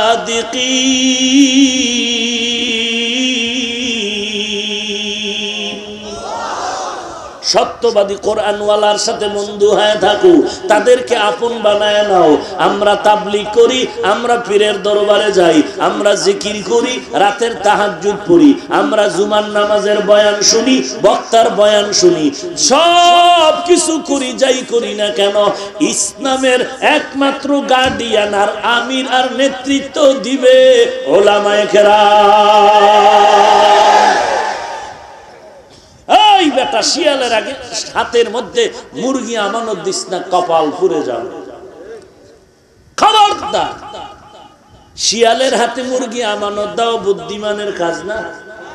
এই শিয়াল পণ্ডিত 3 দিনের জন্য মুরগি রেখে যায়, আবার খোঁজ নিব কি হালাত থাকবে মুরগি। যেই বেচারা কোরআন শরীফের আরবি পড়তে পারে না, পারলেও তরজমা পারে না, পারলেও ব্যাখ্যা পারে না, ব্যাখ্যা পারলেও তাআরুজ দ্বিমুখী সমস্যার সমাধান দিতে পারে না, সে কোনোদিন উম্মতের গার্ডিয়ান হতে পারে না। 1000 বার স্যালিউট দিব তোমাকে। তুমি ধর্মীয় পণ্ডিত অর্জন করেছো, তুমি ডাক্তার হয়েছো, তুমি ইসলামের জ্ঞান অর্জন করেছো, 1000 বার তোমাকে স্যালিউট দিব। তোমার বুকের সাথে বুক লাগায় আলিঙ্গন করব, কিন্তু ইমাম তোমাকে বানাবো না। ইমাম বানাতে হবে কোরআনওয়ালা উলামায়ে কেরাম। কথা বুঝাইতে পারিনি? আল্লাহ আপনি হেদায়েত দান করুন। ভাইরা আমার, নবীর পরে সাহাবা, সাহাবাদের পরে তাবিন, তাবিনের পরে তাবে তাবিন, উলামায়ে মুতাকাদ্দিমিন, মুতাআক্কিরিন, আইম্মায়ে মুজতাহিদিন। কোরআন বুঝছি আলেমদের মাধ্যমে। আমার থেকে বুঝছে একজন ডাক্তার, ডাক্তার থেকে আরেক ডাক্তার, ঠিক না? কথা বুঝেন কিছু? এখন ডাক্তার থেকে যদি সে বুঝে কয় যে আমি ডাক্তার থেকে ইসলাম পেয়েছি, আমি কোনো হুজুর টুজুর মানি না, তাহলে তার যেই ডাক্তার থেকে সে শিখছে ওই ডাক্তারকেও সে অবমূল্যায়ন করলো, কারণ তিনি তো হুজুর থেকে শিখছে। কথা বল না? গোড়ায় তো হুজুর, গোড়ায় তো আলেম। কথা বলেন না কেন? গোড়ায় তো আলেম। আপনি না আল্লাহর মহব্বতে জান্নাত চান, তো ওলামাদের প্রতি বিদ্বেষ আসবে কেন? এই সুযোগটা অন্তরে ঢুকলো কিভাবে? আপনি এতদিন দিনের সাথে জড়িত, আপনার এই অন্তরে এই অহংকার আসলো কিভাবে? বুঝা গেল আপনার জীবনের যত দিনের কাজ করছেন সব ফাউল, বৃথা, কোনো কাজে আসে না। কারণ আপনার দিনের কাজে যদি অহংকার কন্ট্রোল করতে না পারেন, তো আপনি তো আনসাকসেস, আপনি কামিয়াব না। কথা বুঝাইতে পারি নাই? খুব ভালো করে বুঝুন। আমরা মানুষকে সম্মান দিতে জানি, ছোটবেলা থেকে আদব শিখছি, বসার আদব ওই যে ছোটবেলা থেকেই শিখছি। মুরব্বী দেখলে আগে সালাম দিবি, ওস্তাদ শিখাইছে।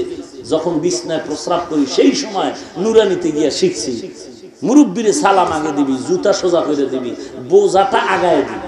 বেদবি শিখি নাই, যে কারণে আলেম নাই, জালেম নাই, পক্ষ নাই, বিপক্ষ নাই, অচিন নাই, পরিচিত নাই, কাউকে আমরা কখনোই জিহ্বা দিয়ে, ব্যবহার দিয়ে, কাজের দ্বারা বেয়াদবির প্রতিফলন ঘটাই না। চিনি আর না চিনি, আমরা বেয়াদবিমূলক আচরণ করার চেষ্টা করি না। দুই একটা বের হয়ে গেল কিনা এজন্য বারবার চাই ক্ষমা। আর আপনি কি পাইছেন আল্লাহ জানে, ঘুমের ঘরে স্বপ্ন যোগে ফট করে এখন আলেম ওলামা দরকার নেই। আহা, এত হিংসা অন্তরে আসলো। আপনি এত বড় দ্বীনের বড় একজন খাদেম, আপনার অন্তরে আওয়াজটা আসবে কেন? কিছু থাকলেও তো আল্লাহ না করুন মাপ চাইবেন আল্লাহর কাছে, আর গোপনে থাকবে। এটা প্রকাশ হলো কিভাবে? আপনি মুখ খুইলা বলেন কোন লজ্জা? রাসূল তো বলেছেন লা ঈমানা লিমান লা হায়া আলা, যার লজ্জা নাই ওর ঈমান নাই।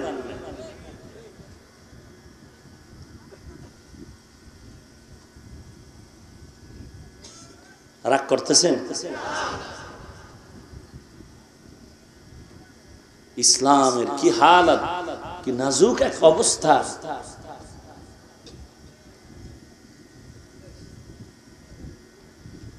وَلَنَبْلُوَنَّكُمْ بِشَيْءٍ مِّنَ الْخَوْفِ وَالْجُوعِ وَنَقْصٍ مِّنَ الْأَمْوَالِ وَالْأَنفُسِ وَالثَّمَرَاتِ وَبَشِّرِ الصَّابِرِينَ। বলুন এতক্ষণ আলোচনায় কি বুঝলেন? পরীক্ষায় পাশ করার জন্য কি পুঁজি লাগবে? কথা বলেন। ধৈর্য। আল্লাহ বারবার ধৈর্যের বয়ান করেন।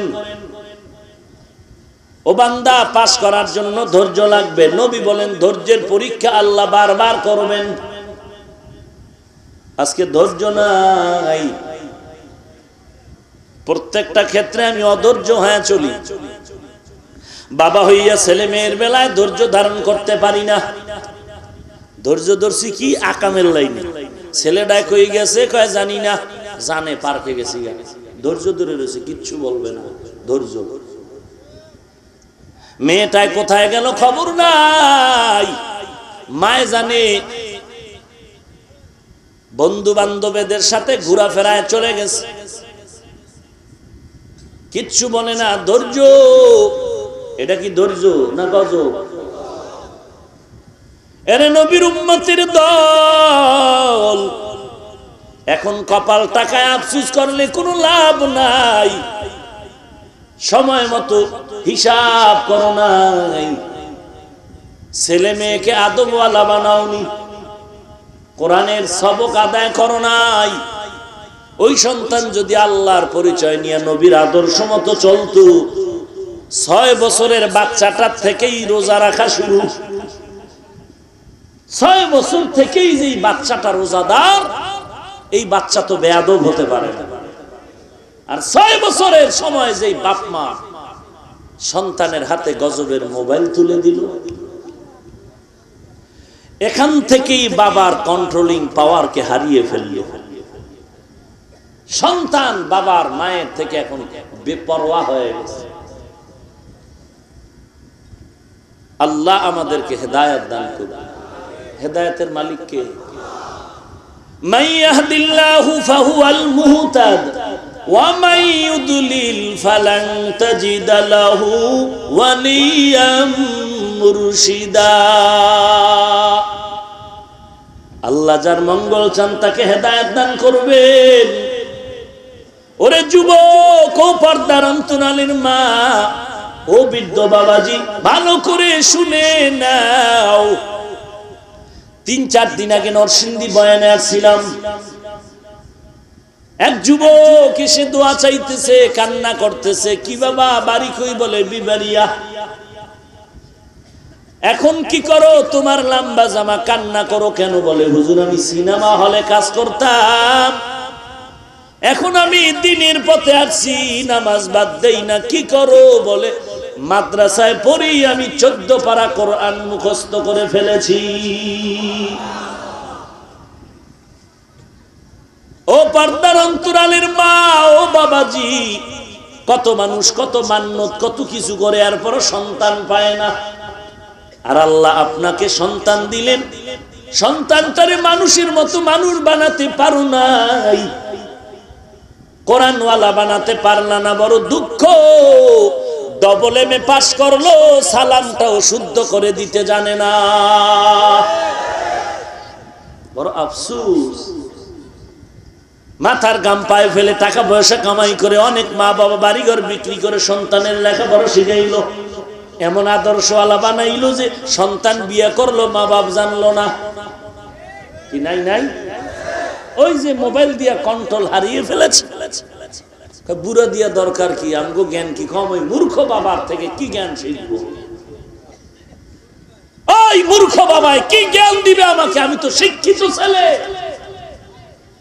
কত বড় চূড়ান্ত বেয়াদব যে মূর্খ বাবাকে মূর্খ মনে করে ও শিক্ষিতর বাহাদুরি করে ফাঁকে ফাঁকে মা বাবার সাথে ইংলিশ কয়। ইংলিশ কত বড় বেয়াদব!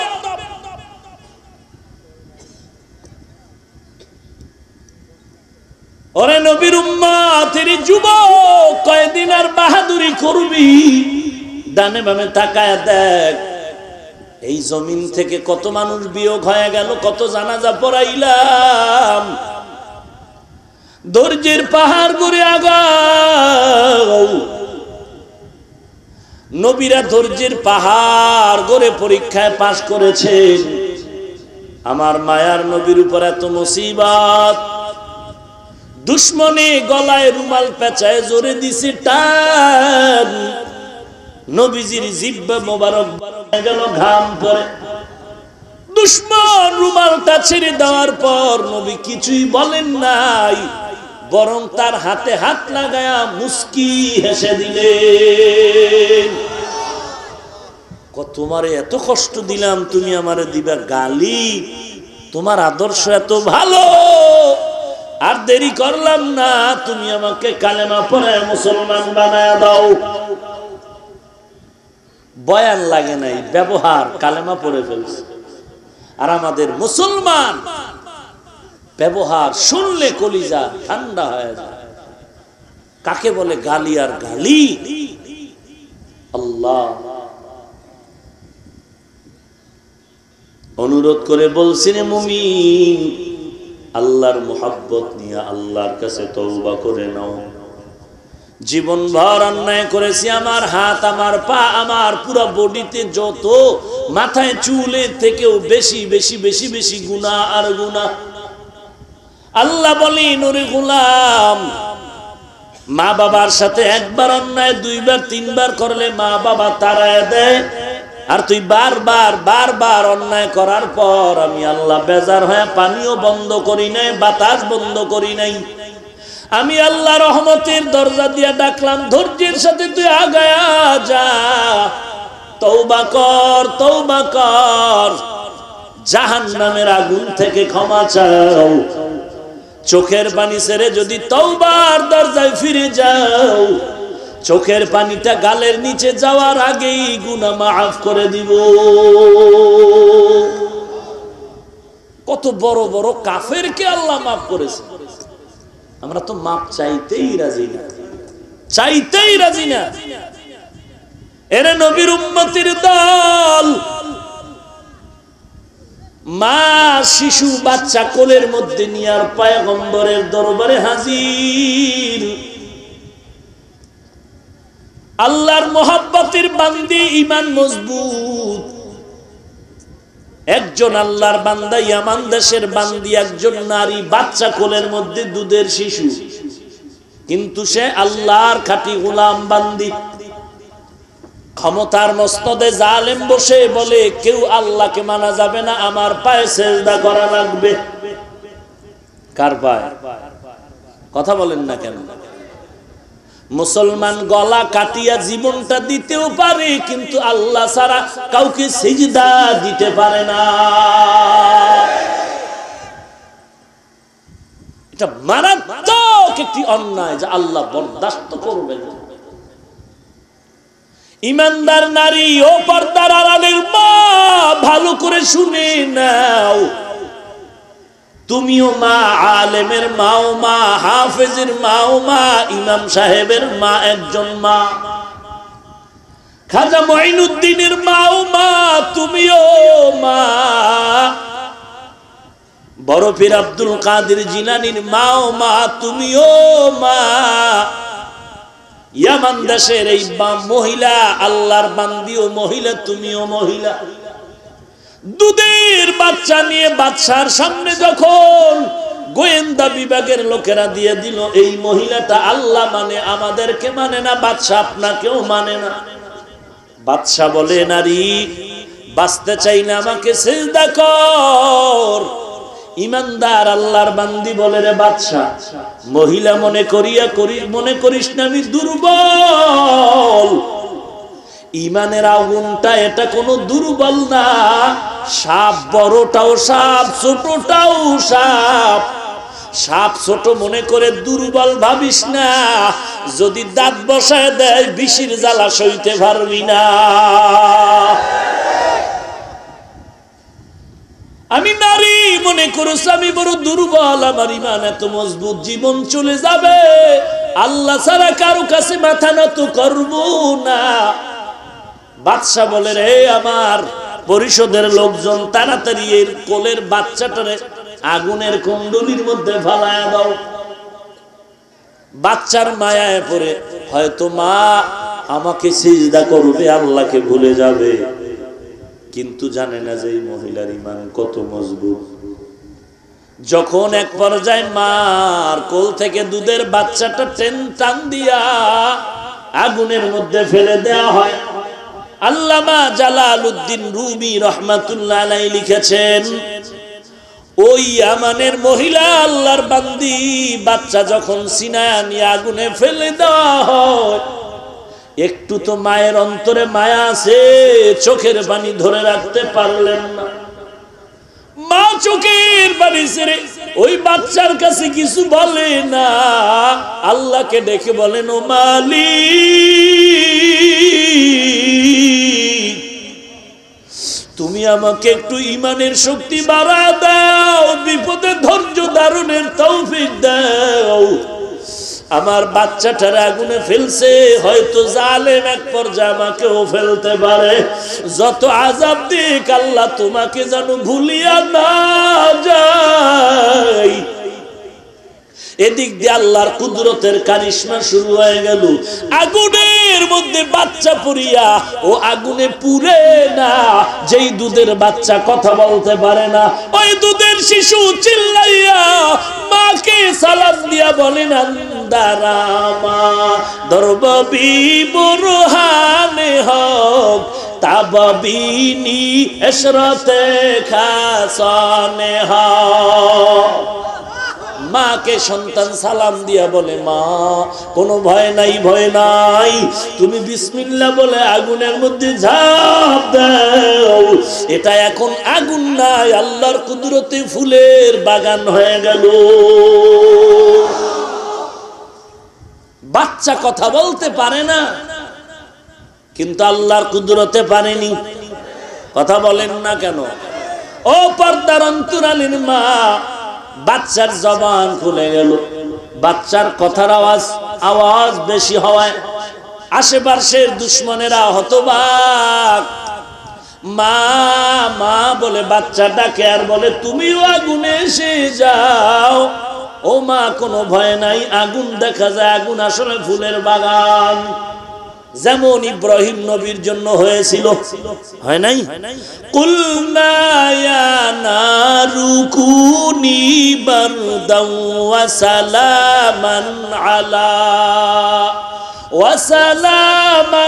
আলা ইব্রাহিম। আকে লুতুফে খেশরা ইজহার কর, বা খলিল আসনারেরা গুলজারে কর। বাচ্চার আওয়াজ শুনে মা এক পর্যায়ে আল্লাহর মোহব্বত জন্মাইয়া মাও আগুনের মধ্যে ঝাঁপ দিল। এবার মা আর সন্তান আগুনের মধ্যে পড়ে আছে। সব দুশমনেরা তাকায় দেখে আগুন তার গতি নিয়ে জ্বলতেছে, কিন্তু মা আর সন্তানের একটা পশমের ক্ষতিও করতেছে না। জালেমের মাথা গরম হয়ে গেল, কিন্তু গরম হলে কি লাভ? আল্লাহ পাকের কুদরত। ওয়া মাকারু ওয়া মাকারাল্লাহ, আল্লাহু খায়রুল মাকিরিন।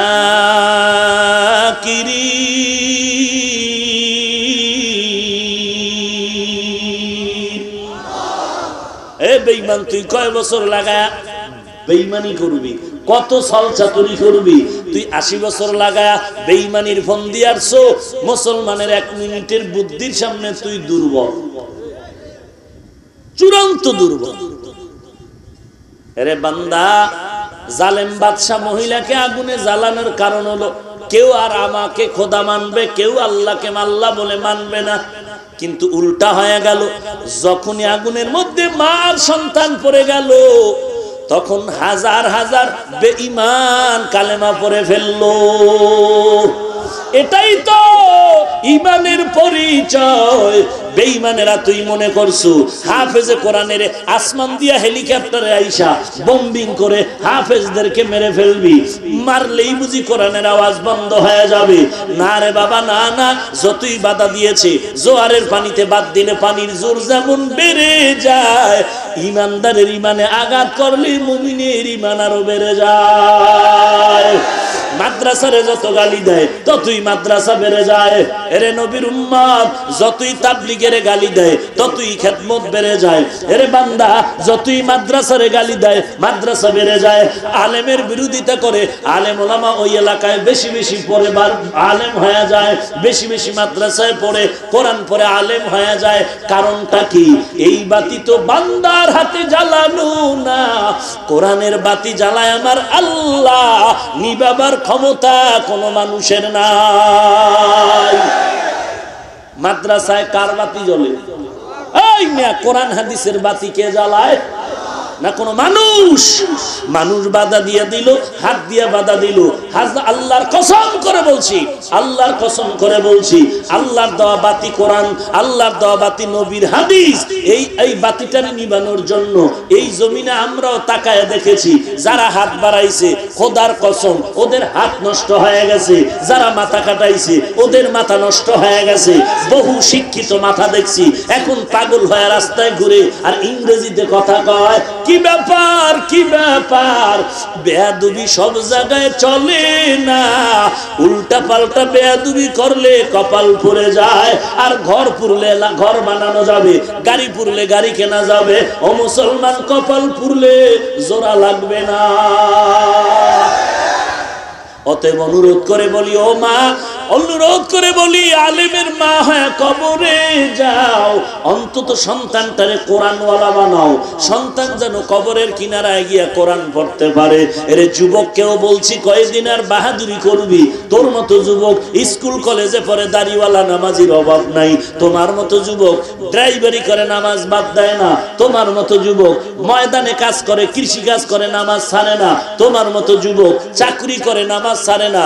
তোমার মতো যুবক শ্রমিকের কাজ করে, নামাজ বাদ দেয় না। তোমার মতো যুবক আজকে চাকরি করে, নামাজ ছাড়ে না। যদি কেউ বাধা দেয় বলে চাকরি করুন না, তারপরও নামাজ পড়ুন, নাই? ও যুবক, তুই কেন পারবি না?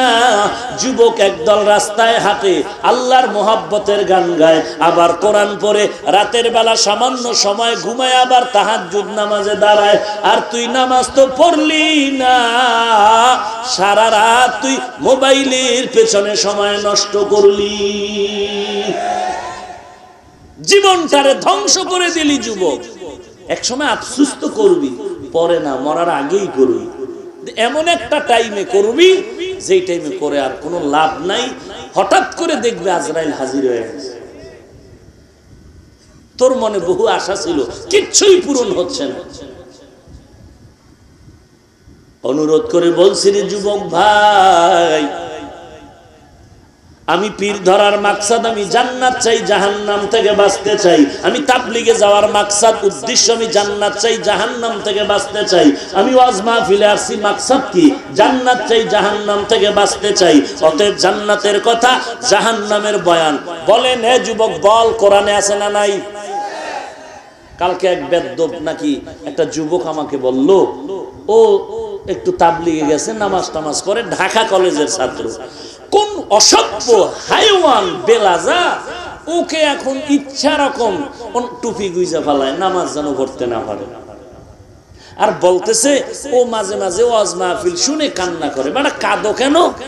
কাঁদবি গোপনে। তো আমি ওকে জবাব দিলাম, ওরে কুত্তাটারে বলবি যেই বান্দা গোপনে কাঁদবে ও অবশ্যই কোরআন সুন্নাহর কথা যখন শুনবে, জাহান্নামের কথা শুনলে অটোমেটিক ওর প্রকাশ্যে পানি এমনি এসে যাবে ওর অজান্তে। আর যেদি প্রকাশ্যে কান্নার অভ্যাস নাই, ও কান্না আসেই না, ও যে গোপনে কাঁদি কাঁদি বলে, গোপনেও কাঁদে না, ওটা ধোঁকাবাজ, মুনাফিক। ভাইরা আমার, বড় কঠিন ব্যাপার। মানুষ দিনের পথে আসতে চায় না, আসার পরেও এখন তারে আবার বাধা দেয়। টুপি গোপন করে রাখে যেন নামাজের সময় টুপি খুঁজে না পায়। চিন্তা করছেন? এই মিয়া, টুপি কার সুন্নত? পিসাবের? তো তুমি টুপি লাম্বা দিছো না, গোল দিছো না, কি দিছো? আমি কোনোদিন তোমার টুপির দিকে তাকাইয়া বাঁকা নজরেও দেখি নাই, গালিও দেই নাই। বরং চেষ্টা করি দেখা হলে সালামটা আগে দেই। আমার মাথার টুপি নিয়ে তোমার অ্যালার্জি কেন? তাহাজ্জুদের বরকত। হিংসুক! আমি তো তোমার পোশাক নিয়ে কোনোদিন হিংসা করিনি, তুমি আমার পোশাক নিয়ে তোমার এত অ্যালার্জি কেন? গজবে ডাকতেছে এই জন্য, কপাল পুড়ে যাচ্ছে এই জন্য, আর কাম নাই তোমার। তুমি পাক্কা মুসল্লি হয়ে গেছো, এই অহংকার। তোমার ছেলেটা যে নামাজ পড়ে না, হিসাব দিবে কে? তোমার মেয়েটা যে পর্দা করে না, হিসাব দিবে কে? তোমার স্ত্রী যে আল্লাহর কোরআন পড়তে পারে নাই, শিখাও নাই, হিসাব দিবে কে? খোদার কসম করে বলছি, যত বড় পাগড়িওয়ালা, যত বড় দামি মানুষ হও না কেন, ছেলে মেয়ে স্ত্রীর কোনো ভেজাল যদি হাসরের দিন হয়, তুমি বাপ, তুমি স্বামী জবাব না দিয়ে জান্নাত পাওয়া যাবে না। খোদার কসম করে বলছি। তুমি আমারে বাস দেওয়ার ফিকির আছো, তোমার ভিতরে বাস কয়টা ঢুকছে খবর লইছো? হিসাব দিতে হবে। কোরআন শরীফে স্পষ্ট, কোরআন শরীফ যে সূরা আহজাব ৬৭ নম্বর আয়াত, প্রত্যেক পিতামাতার বিরুদ্ধে সন্তান মামলা দিবে হাসরের দিন। যে আল্লাহ, আমার আব্বাই নামাজের কথা কয়নি, আমার মা বাবায় পর্দার কথা বলেনি, আমার মা বাবায় রোজা রাখতে বলেনি, আমার মা বাবায় কোনোদিন গালাগালি বন্ধ করতে বলেনি, আমার মা বাবায় নাচ গান দেখতে নিষেধ করেনি, আমার মা বাবায় কোরআন শিখানোর জন্য কোনো চেষ্টাও করেনি। তোমার দিল যদি বলে কোরআন সত্য, সূরা আহজাবের ৬৭ নম্বর আয়াতও সত্য। অতএব আমি মোহাব্বতের নজরে বলি, রে যুবক, আল্লাহর দরবারে তওবা করে নাও। আল্লাহ, আমার মা, আমার বাবা জানে না, মা জানে না, ভাই জানে না, স্ত্রী জানে না, কেউ জানে না আমি বড় কত বড় গুনাহগার, কিন্তু আল্লাহ জানেনি। ওই আল্লাহকে বলো, আল্লাহ তুমি জানো আমি বড় নাপাক। মানুষ আমারে আগায় দেয়, চেয়ারে বসতে কয় বসেন বসেন, কিন্তু আমি বড় নাপাক। মানুষ জানে না, মানুষ আমারে সম্মান করে, আসলে আমি সম্মানের যোগ্য না। আমার এই হাত দ্বারা কত অন্যায় করেছি আল্লাহ তুমি জানো, আমার জবান দ্বারা কত অন্যায় করেছি আল্লাহ তুমি জানো, আমার অন্তর দ্বারা পরিকল্পনা করে কত গুনাহ করেছি তুমি জানো, আমার পাও দ্বারা কত গুনাহ করেছি তুমি জানো। আয় আল্লাহ, আজকে থেকে তওবা করলাম, আর গুনাহ করব না। মা বাবার খেদমত করে দোয়া নিব, আল্লাহ ওয়ালার সাথে বন্ধুত্ব করে সহিভাবে আমল করব, সহিভাবে কোরআন পড়ব, মানুষের মোহাব্বত করব, কারো বিরুদ্ধে ষড়যন্ত্র করব না, নামাজ ছাড়ব না, চাকরি করি, স্কুলে পড়ি, কলেজে পড়ি, নবীর তরিকা আদর্শ ছাড়া চলব না। তওবার যদি নিয়ত হয়, মুনাফিকি না থাকে, আল্লাহর মোহাব্বতে খাঁটি তওবার নিয়তে দুটো হাত আল্লাহকে দেখায় দাও। আয় আল্লাহ, আপনি সবার হাত কবুল করে নেন। আমরা তওবার নিয়তে হাত তুলেছি, তওবা কবুল করে নেন। আয় আল্লাহ, নবীর আদর্শওয়ালা জীবনে চলার তৌফিক দান করেন। সুন্নতের আমলওয়ালা জিন্দেগি দান করেন। আয় আল্লাহ, তওবার উপরে মজবুত হয়ে চলার তৌফিক দান করেন, আমিন। আলহামদুলিল্লাহি রাব্বিল আলামিন, ওয়াসসালাতু ওয়াসসালামু আলা সাইয়্যিদিল আমবিয়া ওয়াল মুরসালিন ওয়া আলা আলিহি ওয়া আসহাবিহি আজমাইন। ইয়া আরহামার রাহিমিন, ইয়া আরহামার রাহিমিন, ইয়া আরহামার রাহিমিন। রব্বিরহামহুমা কামা রব্বায়ানি সগীরা, রব্বিরহামহুমা কামা রব্বায়ানি সগীরা। আয় আল্লাহ তাআলা, গুনার বোঝা মাথায় নিয়ে আমরা আপনার দরওয়াজায় হাজির। কুদরতের নজর দিয়ে দেখেন কত উলামায়ে কেরামরা হাত তুলেছেন। সাদা দাড়িওয়ালা হাজী সাহেব, কত ব্যবসায়ী, শ্রমিক, চাকরিজীবী, কত যুবক ভাই, ছোট ছোট বাচ্চা, তালিবুল ইলম, ছাত্র ভাই, পর্দার আড়ালের কত মা বোনেরা হাত তুলেছেন। মেহেরবানি করে সকলের জীবনের সমস্ত গুনাহগুলো মাফ করে দেন আল্লাহ। এই মাহফিল আপনি কবুল করে নেন। টাকা পয়সা, মাইক, লাইট, প্যান্ডেল দিয়ে যারা সহযোগিতা করেছেন কবুল করে নেন। আলোচনা যা হয়েছে ভুল ত্রুটি ক্ষমা করে দেন। সওয়াবটুকু নবীজির রওজা মুবারকে পৌঁছায় দেন। আদম নবী থেকে আজ পর্যন্ত যত আম্বিয়া কেরাম, সাহাবায়ে কেরাম, শুহাদায়ে কেরাম, আউলিয়া কেরামদের রূহের উপরে সওয়াব পৌঁছায় দেন। আয় আল্লাহ, দিল থেকে রিয়া, হাসাদ, কিবির দূর করে ইখলাস দান করেন। পরস্পরে মিল মহব্বত বাড়ায় দেন। সারা দুনিয়ায় শান্তি দান করেন আল্লাহ। এ বাংলাদেশ শান্তির দেশ বানায় দেন। ইসলামের জন্য দেশ রক্ষায় যারা জীবন দিল মাফ করে দেন। এখনো যারা চেষ্টা করে কবুল করে নেন। প্রশাসনিক ভাবে যারা কাজ করে, সরকারি দল, বিরোধী দল, প্রত্যেকটা নাগরিক দিনদার বানায় দেন। আয় আল্লাহ, জালেম দুশমন বাতিলের মোকাবেলায় বিজয়ী করে দেন। ঈমান আমলের শক্তি বাড়ায় দেন। আয় আল্লাহ, ঘরে ঘরে শান্তি দান করেন। মা বোনদের আবেদা পর্দানিশী বানায় দেন। ছেলে সন্তান নেককার বানায় দেন। মা বাবা, সন্তান, উস্তাদ, ছাত্র, স্বামী, স্ত্রী, আলেম, আওয়াম সবার মাঝে মিল মোহাব্বত বাড়ায় দেন আল্লাহ। নবীজির সুন্নাতওয়ালা জিন্দেগি দান করেন। আয় আল্লাহ, গুনাহমুক্ত জিন্দেগি দান করেন আল্লাহ। কামাই রুজিতে হালাল ভাবে বরকত বাড়ায় দেন। সহি ভাবে কোরআন পড়ার তৌফিক দান করেন। আয় আল্লাহ, আপনার খাস ওলিদের বন্ধু বানায় দেন। আয় আল্লাহ, সমস্ত গুনাহের প্রতি ঘৃণা জমায় দেন। আয় আল্লাহ, আমরা যারা হাত তুলেছি সকলকে আপনি মাফ করে দেন আল্লাহ। ইসলামের নামে যারা মুনাফিকি করে ধোঁকা দেয় তাদের থেকে আমাদের ঈমান আমল হেফাজত করেন আল্লাহ। আয় আল্লাহ, চলার পথে কুদরতের হাতে হেফাজত করেন আল্লাহ। আমরা যারা হাত তুলেছি আমাদের অনেকের মা নাই, বাবা নাই। অন্ধকার কবর থেকে দোয়া চাই রে আল্লাহ। মেহেরবানি করে কুদরতের হাতে সবার কবর জান্নাতের বাগান বানায় দেন। যারা বেঁচে আছেন হায়াত বাড়ায় দেন। আয় আল্লাহ, দীর্ঘ নেক হায়াত দান করেন। অসুস্থ রোগী যারা সুস্থ করে দেন আল্লাহ। অসুস্থ রোগীদের সুস্থ বানায় দেন আল্লাহ। সমস্ত মাদ্রাসা কবুল করে নেন। মসজিদ গুলো কবুল করে নেন। সমস্ত শিক্ষা প্রতিষ্ঠান নবীর আদর্শওয়ালা বানায় দেন। আয় আল্লাহ, কারো হাত খালি ফিরাইয়া দিয়েন না। প্রত্যেক যুবক দিনের খাদেম হিসেবে কবুল করে নেন। আয় আল্লাহ, হঠাৎ মরণ থেকে হেফাজত করেন। আয় আল্লাহ, কুদরতের হাতে হেফাজতে চলার তৌফিক দান করেন। সারা দুনিয়ায় খেদমতের জন্য কবুল করে নেন।